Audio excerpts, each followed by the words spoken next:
Yes, ready, start. Sir, regarding the capital gains, I would suggest that previously in the case of capital gains, if the money was deposited in the nationalized bank for a period of 3 years, then no capital gains tax was paid, but at the same time government has no money for circulation. It is for consideration whether the government is benefiting by the present system or it was benefiting more by the previous system, and if necessary, if you increase the period from 3 years to 5 years, I suppose more money will be available for circulation and use. Sir, I would like to mention that in the case of wealth tax, one car is exempted. Now, the value of the car is around rupees 75,000, I suppose.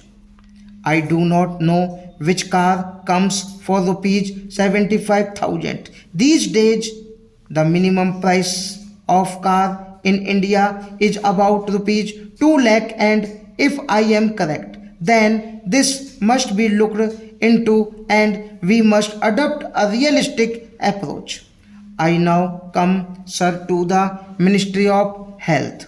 The Constitution of India lays down that the state shall strive to raise the level of nutrition and the standard of living of its people, and the improvement of public health is among its primary duties and functions.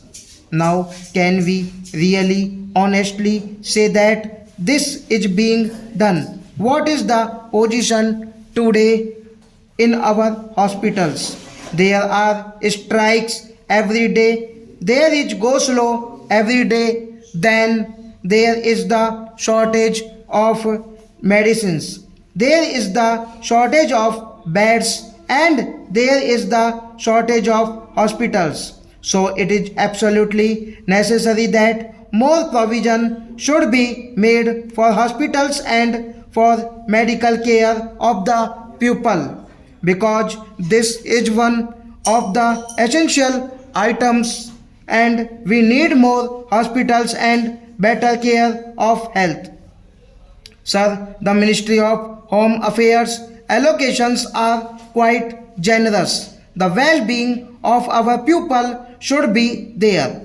The pupil, particularly the minorities and the scheduled caste and scheduled tribes, have a feeling of uneasiness, and that feeling of uneasiness has to be removed by improving the law and order situation. There has been a long standing demand for a paramilitary force. I do not understand why there is delay in having a mixed type of paramilitary force, because this will restore the confidence of the weaker sections of the people. Sir, similarly, I would like to point out that the Minority Commission has been appointed, but what is its function? It is only an advisory body. Nobody cares of its report. Nobody cares for its suggestions, and therefore this Minorities Commission should be given statutory power, or otherwise it should be abolished, because I feel that whatever expenditure we are incurring now on this Minorities Commission is waste, because they are not doing any useful work, and it is no fault of theirs, because we have not equipped them, we have not given them adequate powers, we have not provided them necessary facilities to do their work, not only at the center but even in the states. This is a matter for the Home Ministry to consider. Sir, another commission that has been appointed is the Subordinate Services Commission. This commission consists of only two people, chairman and a member, Why can't we have 3 or 4 members? This commission is like the UPSC. If they have to perform their task of recruitment, they have to be provided facilities.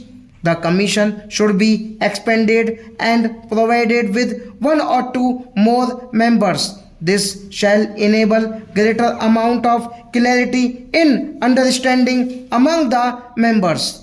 No doubt the finance minister has been very liberal comparatively this time, but it is still not enough. Adequate funds have been provided for essential services for the capital. The population of Delhi is more than 1 billion people. What is happening today? Even the essential services have been outstripped by the requirement of the people. The main problem is the transport, water supply, and electricity are also main problems. It is therefore very necessary that additional allocations should be made for these items for Delhi transport problem, particularly in a big or metropolitan city, cannot be solved by operating a few hundred or 1,000 buses. We must provide something better. The only solution that can meet the requirements of a city like Delhi is the rapid transport system. A rapid transport system should be provided for Delhi irrespective of the cost involved, because cost is not the only consideration. The consideration is that the pupil should get the facility, and that facility has to be provided and should be provided as early as possible. The Ministry of Transport is responsible for the transport problem of the whole country. India is one of the countries which has the largest network of roads. Therefore, we have to ensure that proper type of transport facilities are provided in rural, urban and metropolitan areas also. Stop.